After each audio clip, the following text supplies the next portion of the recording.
ભગવાનના દિવ ધ્વનિના દિવસનો આરોપ કરીને આજ જ છે એમ કહેવામાં આવે ને. શ્રાવણ વદ એકમ. ભગવાનને કેવળ જ્ઞાન મહાવીર પરમાત્માને તો વૈશાખ સુદ દશમનું થયું. વૈશાખ સુદ દશમ પણ 66 દિવસ સુધી દિવ ધ્વનિ બંધ રહી, વાણી ન નીકળી.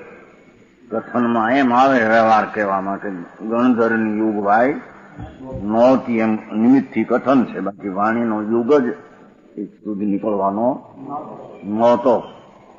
એ રાજગીરીના વિપુલાચલ પર્વત ઉપર ભગવાનની વાણી 66 દિવસ પછી કેવળ જ્ઞાન થયાને વખત થયો. વાણી આ શ્રાવણ વદ એકમમાં નીકળી. આ શ્લોક શામાં ધવળ છે, ધવળ છે. श्रावण कृष्ण प्रतिपदा के दिन आ श्रावण वद एकम ज कहेवाय. शास्त्र ने हिसाबे आ श्रावण महीनो बैठो आज. श्रावण वद एकम, वद पहली होय शास्त्र ने हिसाबे ने सुद પછી કેમ કે સુદમાં પૂર્ણ આવે છે, પૂનમ. પૂનમ એટલે પૂર્ણ અને અમાસ એટલે અધમાસ.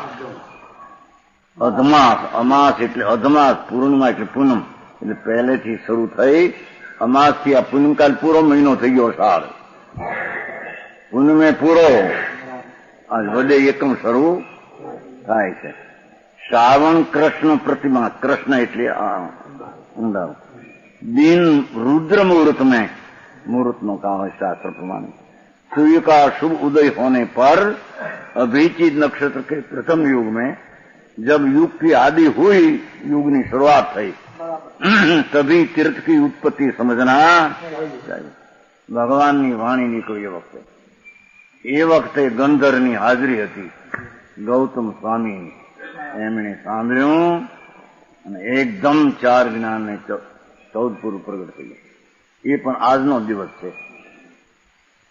અંતર મુહૂર્તમાં જેણે 12 અંગ ને 14 પૂર્વની ક્રમે રચના કરી. ભલે 12 અંગ 14 પણ કઈ એક સમયમાં તો થતી નથી ને, એટલે ક્રમે રચના કરી એવું શબ્દ પીડ્યો છો, બીજે ક્યાંક છે. ક્રમે રચના કરી, આમાં થયા કરો. સમજાણો? એક અંતર મુહૂર્તની અંદર 12 અંગ ને 14 પૂર્વની રચના. ત્યારે પેલા ગંધર્વનો જોગ નહોતો એવો પ્રશ્ન પૂછ્યો છે. એમાં બી શકાતો ક્રમ આમાં છે, એમાં છે ક્રમ ઘણું કરી, એમાં છે ક્રમ શબ્દ પીડ્યો.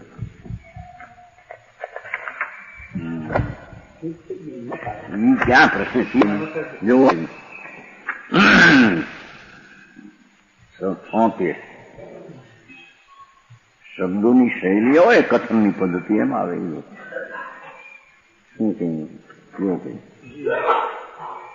केवल ज्ञान की उत्पत्ति के अनंतर 66 दिन तक दिव्य ध्वनि की प्रवृत्ति क्यों न हुई, एवो प्रश्न કર્યો છે અંદર વીરચંદ સ્વામી માં. અંદર ભગવાનને કેવળ જ્ઞાન વૈશાખ સુદ દશમે થયું અને 66 દિવસ સુધી વાણી ન નીકળી.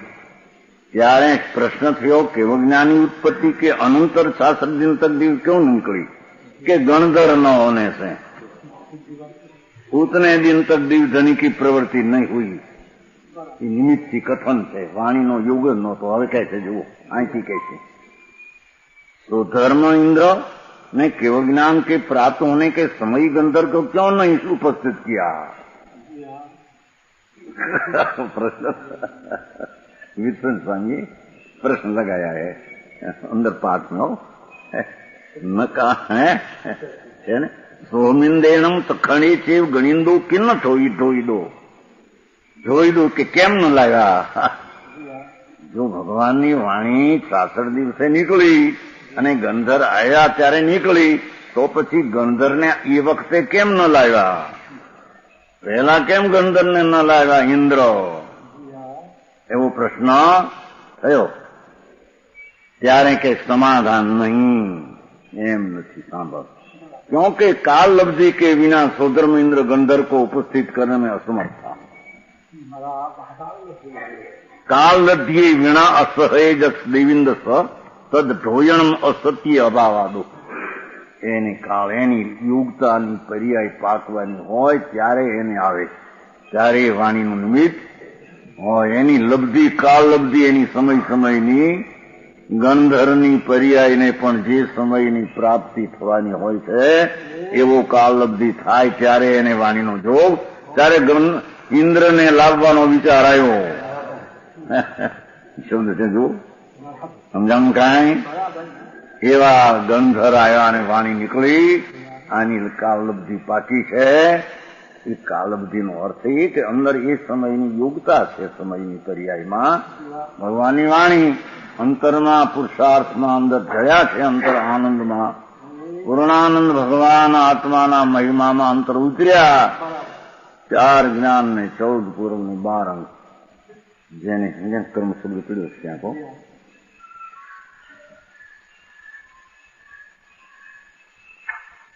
ક્રમે રચી છે ત્યાં સમજે હે ધવળમાં ત્યાં 65 પાને છે. ક્યાંક છે ખરું કીધું છે? હા જો આમાં છે 65 પાને છે. એ છે कि अनंतर भाव स्वरूप पर्याय से परिणित इंद्रभूति ने 12 अंग ने 14 पर्व रूप ग्रंथों की एक ही मूर्त में क्रम से रचना की. भगवान की वाणी निकली, अंदर योगता હતી. એકદમ 12 ને 14 પૂરો અંતર મૂર્તમાં રચના કરી. એટલી તાકાત પોતાને કારણે છે. નહીં તો વાણી તો ભગવાનની બધાને માટે નીકળી. વાણી તો એકારી ધોધ નીકળ્યો. એની એ લાયકાત પ્રમાણે એની પર્યાય પ્રગટી. બીજા કેટલાક તો ઠોઠરિયા અંદર નથી આવતો. આવે છે નહીં કોણ બોલો? પારસનાથ ભગવાનનું મસ્કરી સાધુ એ બેઠો હતો અંદર કે આ મને ગંધર પદ મળશે. જેને ત્યાં તો ગૌતમને મળ્યું.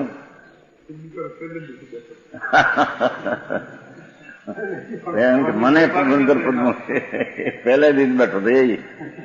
પણ જ્યાં વાણી નીકળી ત્યાં એને ન મળ્યું. ત્યાં તો ન બોલ્યો, બહાર નીકળ્યો સભા બહાર કે ભગવાન સર્વજ્ઞ નથી. સર્વજ્ઞ હોય તો હું પહેલાનો જૂનો માણસ ગંધરને યુગ મને ગંધર પદ કેમ ન આપે? હા, પારસનાથ મુનિ હતા. જો આ લાઈન છે.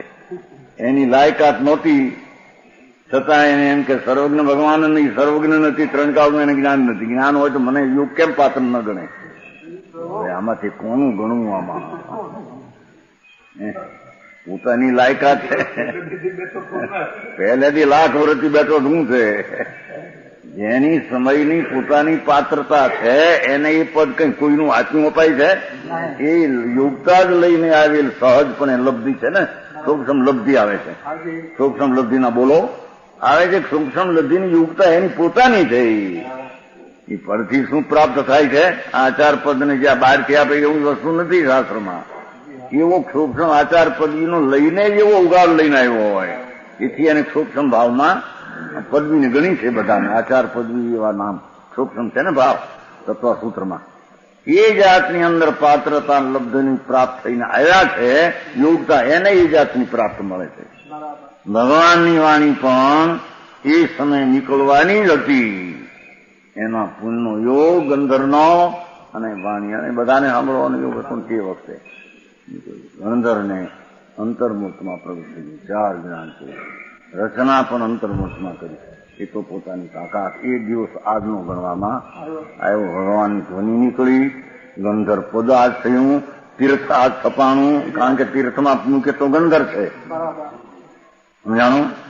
અને આ 4 જ્ઞાન 14 પૂર્વની રચના પણ આજ કરી. 4 જ્ઞાન 14 પૂર્વ અને 12 અંગની ઉત્પત્તિ પણ ગંધરને હાજર થઈ.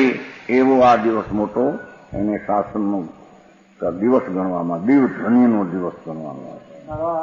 સમજાય છે? એ શ્વેતાંબરમાં એ વાત નથી. એ તો એમ કહે છે કે દિવ ધ્વનિ નીકળી ખરી પણ પુરુષો નહોતા, ધર્મના પામનારા એવા મનુષ્યો નહોતા માટે. એ વાત સાચી છે નહીં, એમ હોઈ શકે નહીં. કેમ કે ભગવાન તીર્થંકરે જયારે તીર્થંકર પણ પ્રાપ્ત થયું ત્યારે એના વિકલ્પમાં એમ હતું કે ધર્મની વૃદ્ધિ અથવા પુષ્ટિ થાવ પૂરણ. તો એ વિકલ્પમાં બંધ એવો પડ્યો કે વાણી નીકળે ને ધર્મના પામનારા ન હોય બને નહીં ત્રણ કાળ એ વસ્તુની સ્થિતિ છે.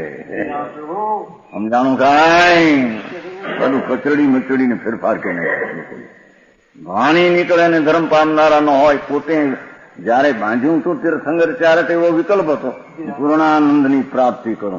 સાધક છે સંયમ જ્ઞાન ચારિત્રાદિ પૂર્ણ થાવ. એ વખતનો વિકલ્પ એના પુનબંધન થાય અને એ વાણી નીકળે અને ધર્મ પામનારા એ ન હોય કોઈથી બની શકે. સમજાણું કાંઈ વસ્તુની સ્થિતિ આવી છે. એ વખતે વાણી નીકળીને ગંદર હતા એમ વસ્તુ ગંદર હોય ધર્મ પામે. ચિંદાચાર્ય જેવા એ કહ્યું 5મી ગાથામાં સમજાણું એતમ વ્યતમ દાયેયમ અપણો સહવિવેણ. હું મારા વૈભવથી દેખાડીશ તો પહેલે તો દેખાડીશ તો કહ્યું એતમ વિહતમ દાયેયમ અપણો સહવિવેણ.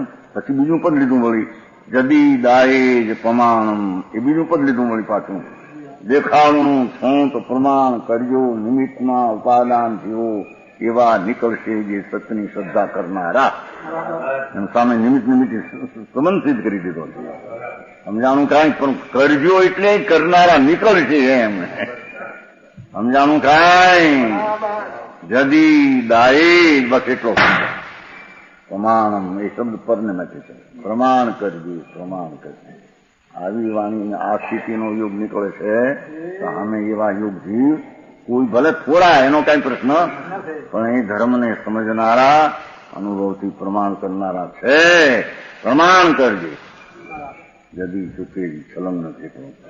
વ્યાકરણ સંસ્કૃત આદિના શબ્દોમાં તને વિશેષ કોઈ સૂક્ષ્મ હોય અને તને ખ્યાલ આવી જાય કે આમાં ફૂલે ફેરફાર શબ્દોનો છે ત્યાં ધ્યાન રાખીશ નહીં. ત્યાં ન રાખી અમે જે ભાવ કહીએ તેના ઉપર ધ્યાન રાખજે તો તું તારા સ્વરૂપને પ્રાપ્ત કરી શકીશ. તો સમજાણું કાંઈ આ એટલી વાત આગળ કરી. શ્રાવણનો દેકમ છે ને આજ દીવ ધન્યનો દિવસ કેટલું નીકળ્યું.